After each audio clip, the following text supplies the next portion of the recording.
Reporter gitu Ah. wawancara narasumber. Assalamualaikum warahmatullahi wabarakatuh. Perkenalkan, nama saya Lesia Ratu Ayu, mahasiswi dari PGSD UT Pokjar Kerinci. Di sini saya akan mewawancarai Ibu Kepala Sekolah dari SD 100/3 Semekar mengenai bagaimana implementasi kegiatan pada kurikulum Merdeka ya Bu ya. Mungkin Bu boleh tahu siapa namanya dulu Bu? Baik, nama saya Eva Maria SPD. Saya menjadi kepala SD 100/3 Semekar ini sudah 3 tahun, dan kami sudah melaksanakan kurikulum Merdeka dari tahun 2021. Kira-kira gimana Bu pelaksanaan kurikulum Merdeka di sekolah ini? Iya, pelaksanaannya dari tahun 2021, pelaksanaan kurikulum Merdeka di SD ini pada tahun-tahun pertama tentu tidak semulus apa yang kita rencanakan. Tentu banyaknya kendala-kendala karena pertama mungkin sarana dan prasarana ya, dari buku pembelajaran itu kita harus punya buku pembelajaran yang baru yang harus kita artinya kita isi untuk siswa pertama kelas 1 dan kelas 4 kemarin ya, untuk kurikulum Merdeka Belajar yang pertama tahun 2021. Kemudian di samping buku, kemudian juga terkendala oleh kemampuan dari kami sendiri dan juga majelis guru, di mana kami belum paham bagaimana pelaksanaan kurikulum Merdeka Belajar itu dan apa kurikulum Merdeka Belajar itu. Pada tahun pertama memang terkendala sekali. Kemudian dalam pelaksanaan ini memakai, artinya kita tidak pakai lagi yang K13, jadi semuanya sudah diperbarui, namun tetap fondasinya adalah K13. Mengambil hal yang terbaik dari K13 dimasukkan ke dalam kurikulum Merdeka. Masih ada K13-nya di sana. Tetapi kita menyesuaikan diri itu dengan kurikulum ini memakan waktu. Artinya perlu waktu, tidak bisa instan langsung bisa Proses, ya, melalui proses. Jadi pada tahun kedua sudah mulai ada perbaikan, sudah mulai ada nampak, artinya tuh pelaksanaannya semakin membaik. Sekarang di tahun ketiga sudah tampak lagi peningkatannya seperti itu. Jadi dalam pelaksanaan kurikulum ini tidak bisa instan, memerlukan kesabaran terutama bagi saya kepala sekolah dan juga bagi guru-guru, karena ini adalah barang baru dan yang guru kan sudah terbiasa dengan K13, KTSP, jadi menyesuaikan diri mereka dengan kurikulum Merdeka ini memerlukan waktu. Kemudian Bu, kira-kira apa kelebihannya pada kurikulum Merdeka ini? Kita lihat dari beberapa perubahan yang terjadi sebelum ini, kita lihat ke tahun-tahun ke bawah, itu banyak sekali kurikulum-kurikulum yang sudah dilaksanakan atau digelontorkan oleh pemerintah. Yang pertama masih dari dulu zaman Belanda, kita ambil saja yang di bawah yang selesai seperti KTSP, kemudian dilanjutkan K13, kemudian K13 yang renovasi seperti itu, kemudian maju lagi ke kurikulum Merdeka Belajar.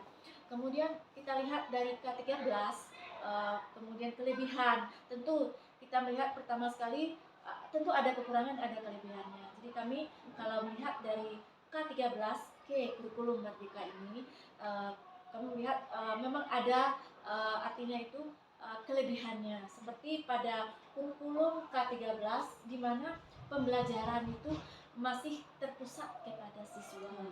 Tetapi pada kurikulum Merdeka Belajar di mana pembelajaran itu tidak lagi tidak terpusat kepada guru ya. Kalau K13 kemarin masih terpusat kepada guru. Kemudian kurikulum Merdeka ini pembelajarannya itu berpusat kepada siswa, tidak lagi guru, tidak lagi menjadi artinya itu sumber belajar utama bagi siswa. Siswa bisa berkembang untuk mencari suatu solusi terhadap pembelajaran tersebut. Ya, pemikiran mereka sangat dituntut oleh guru, tapi mereka menggali dari siswa dulu. Kemudian pada K13 di mana profil pelajar Pancasila juga ada di K13, tetapi di kurikulum Merdeka ini lebih dipusatkan kepada 5 profil pelajar Pancasila. Jadi kita harus setiap pembelajaran harus ada isinya profil pelajar Pancasila tersebut. Kemudian pada kurikulum K13 di mana tidak ada proyek seperti itu. Kemudian di kurikulum Merdeka Belajar adanya proyek yang antar kelas ada juga, yang secara kolektif ada juga. Kemudian pada pembelajaran pada kurikulum K13 tidak ada pembelajaran yang dilaksanakan guru secara diferensiasi. Sekarang di K13 guru sudah melaksanakan pembelajaran secara terdiferensiasi, di mana guru itu mengajar itu sesuai dengan kemampuan siswa, sesuai dengan minat bakat siswa. Guru tidak bisa memaksa siswa untuk artinya itu nih belajar, nih harus memang bisa ini sekelompok murid, sedangkan murid yang lain ini beda nih, ini kemampuannya. Murid ini beda, jadi guru sudah bisa memetakan antara kemampuan siswa yang ini dengan kemampuan siswa yang lain. Jadi semuanya terayomi seperti itu. Yang tidak bisa terayomi, yang setengah, yang bisa kena semua oleh perhatian dari guru. Jadi juga guru-guru juga dalam bidang asesmen, guru-guru harus di dalam kurikulum K13 kemarin tidak ada asesmen awal seperti itu, ada pemetaan.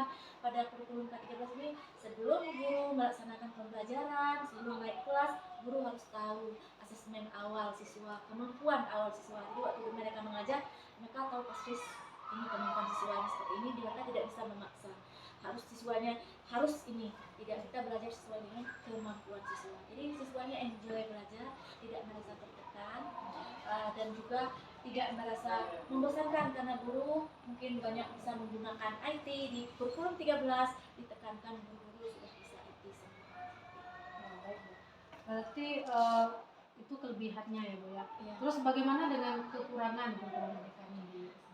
Kekurangannya ini mungkin kita belum mengevaluasi ya, tetapi kita lihat itu tidak, saya rasa mungkin kalau kita melaksanakan secara baik, artinya guru-gurunya punya kemampuan yang bagus, saya rasa kurikulum ini kedepannya bisa lebih baik seperti itu daripada kurikulum sebelumnya. Memang kekurangannya itu penyesuaian diri guru untuk merubah dari kurikulum yang lama ke kurikulum yang baru, itu memang susah. Ternyata merubah pandangan guru dari lama ke yang baru susah. Kalau yang kekurangan dari segi ininya itu memang kadang kekurangannya itu mungkin penyitaan waktu guru untuk proyek seperti itu. Guru-guru disibukkan dengan pembelajaran, sementara guru-guru harus melaksanakan proyek yang artinya memang itu di dalam jam pelajaran juga, tetapi kadang perhatian guru itu terpecah karena ini ada proyek, ini ada pembelajarannya seperti itu ya. Kemudian di dalam pembelajarannya misalnya buku ya, kalau kita lihat dari K13 ya, K13 itu kurikulum K13 bukunya itu mungkin lebih pembelajaran itu banyak mendetail sekali. Kalau dari K13 ini kadang kita itu kan karena berpusat kepada siswa, jadi banyak meminta siswa mencari, mungkin seperti itu ya, tidak artinya dituntut lagi siswa kayak buku. Seperti sekarang di buku tersebut, di bukunya itu pembelajarannya mungkin itu soal ataupun bacaan-bacaan itu memang agak kurang, tetapi siswanya harus mencari di luar. Jadi menuntut siswanya sangat kreatif. Sementara kita di desa, kita tahu keadaan siswa di desa itu bagaimana. Kalau mungkin di kota sudah berkembang cukup bagus kurikulumnya karena fasilitasnya yang semakin bagus.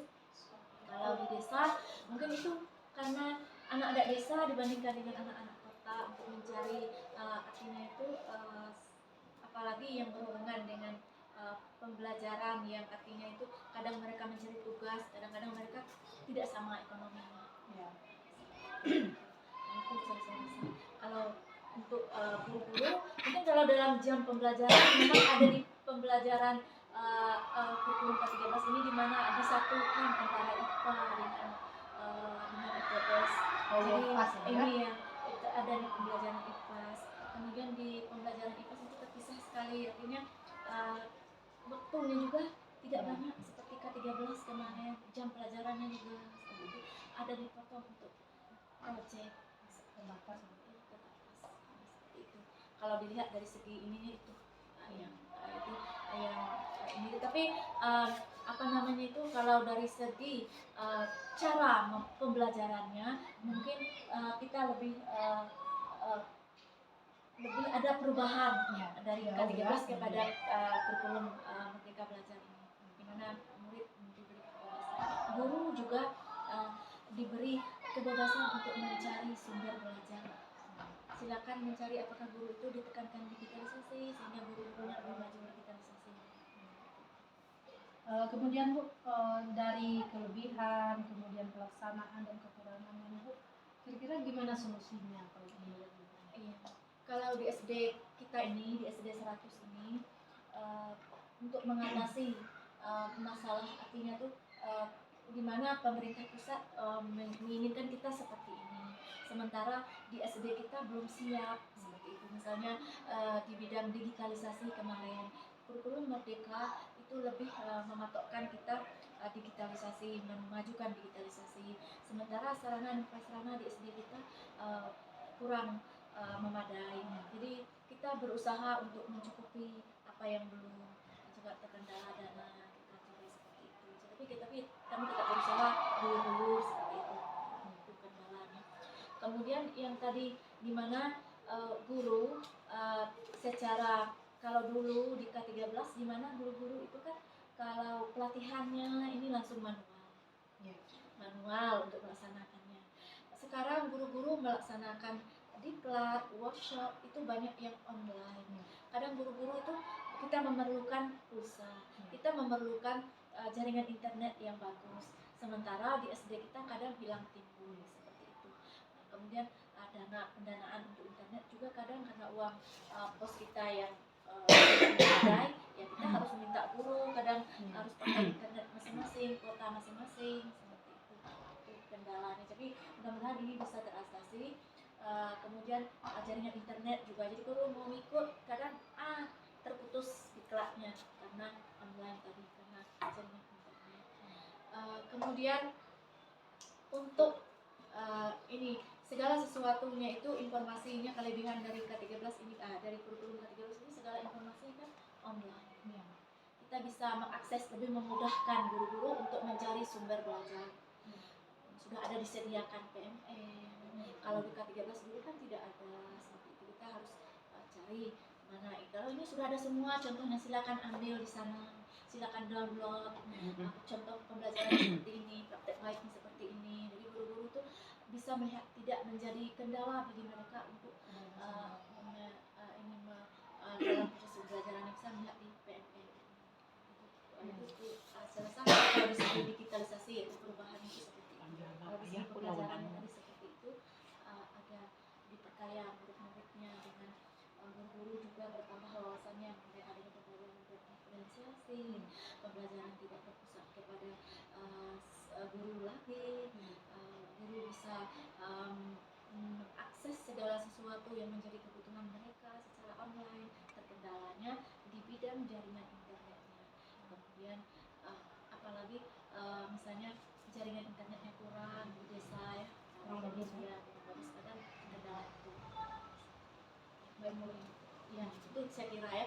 Kemudian kemampuan guru juga harus tetap terus ditingkatkan, tetap ditingkatkan dalam pembelajaran mengenai kurikulum Merdeka Belajar. Mudah-mudahan kedepannya kurikulum ini pelaksanaannya semakin baik. Terima kasih banyak Bu atas wawancaranya hari ini. Saya rasa ini sangat membantu sekali dalam pembuatan wawancara ini. Demikian hasil wawancara saya dengan kepala sekolah di SD 103 Semukan. Lebih dan kurang saya mohon maaf. Assalamualaikum warahmatullahi wabarakatuh. Terima kasih Bu ya. Ibu dari mana?